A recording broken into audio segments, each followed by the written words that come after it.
Okay, we are getting back to our cake here after a little phone call interruption, putting in 2 eggs. We didn't put in any eggs, right? We were just getting to the eggs. Got those over there. Okay. 2 eggs. And that's very full, but we're going to carefully break up those eggs a little bit.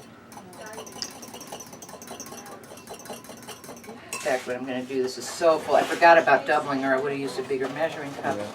I'm going to pour just a little of this off into the jar so we can beat the eggs better. This jar has a narrow mouth, so I have this little funnel to help. I'll just take a little off the top. There we go. Now there's some room. Now we can use a fork to really beat those eggs up good. We want to get the eggs to where we don't see too much streaks of yellow. It's all mixed up well. And we'll add our vanilla. That's the other wet thing.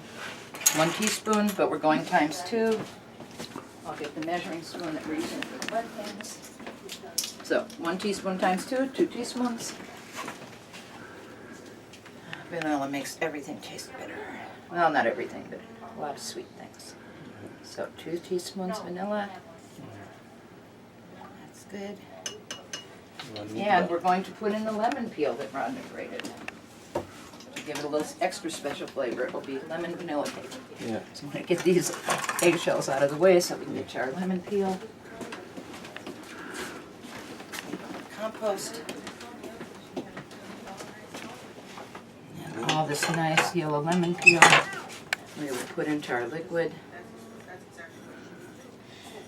Is that one named here also? No, that is down, it talks about that down here. Oh, where it says you can flavor this cake different ways. Oh, yeah. You can use spices, you can make spice cake, you can make lemon cake, orange cake, lime cake. Lemon, which is this one? You can put in chopped nuts if you have some kind of nuts.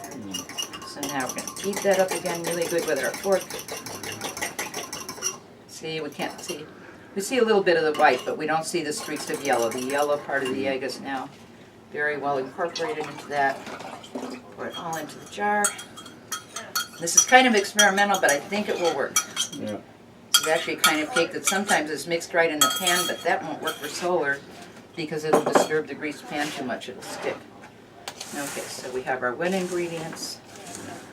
Now we're going to kind of carefully pour in our dry ingredients. Probably be easier with a jar that's not so narrow at the top, but it's okay because I have funnels. There we go. All of that in the jar. It's always good to have clean hands when you're cooking. If my hands don't look clean, it's because they get stained in the garden, but I've washed them very well. They're very clean for this. Basil is an herb that really stains your fingers. Okay, put the rest of that flour in there. Then we're good. Then we see how this shake thing works, but I think it'll work. Put the lid on, and we're going to start shaking, shaking, shaking, shaking. Shaking, shaking, shaking. For a small cake, you could probably use your blender, but a big cake might be too much. Shake, shake, shake. And then we're going to open it up one time. Get a scraper. Make sure we don't have any big lumps of flour in it. Make sure this is working.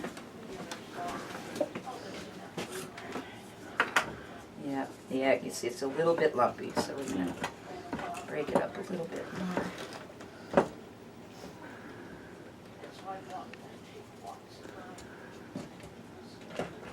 Yeah, it would definitely be better to use a jar with a wider mouth. Yeah.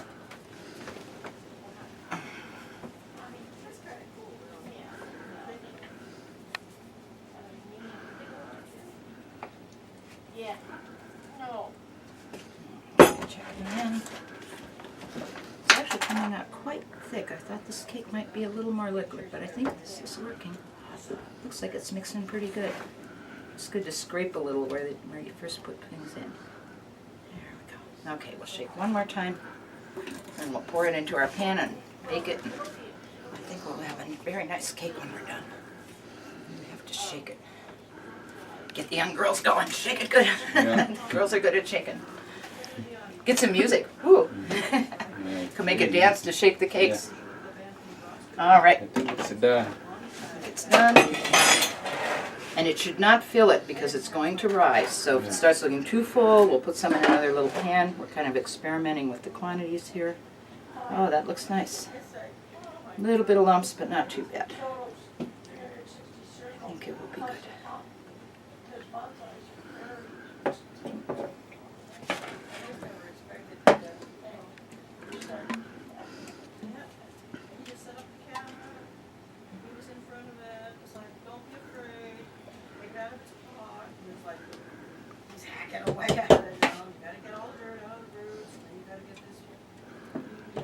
Whoops.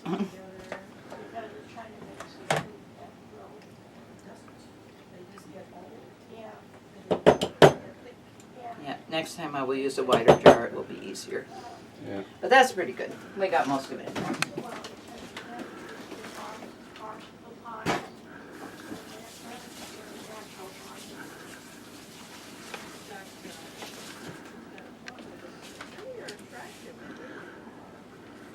Okay.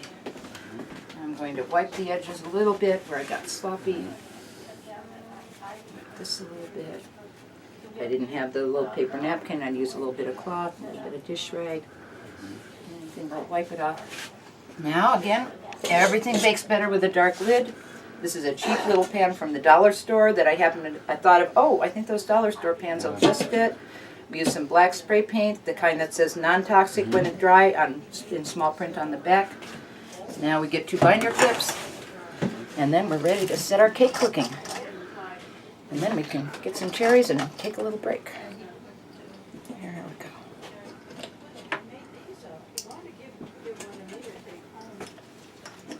Nope.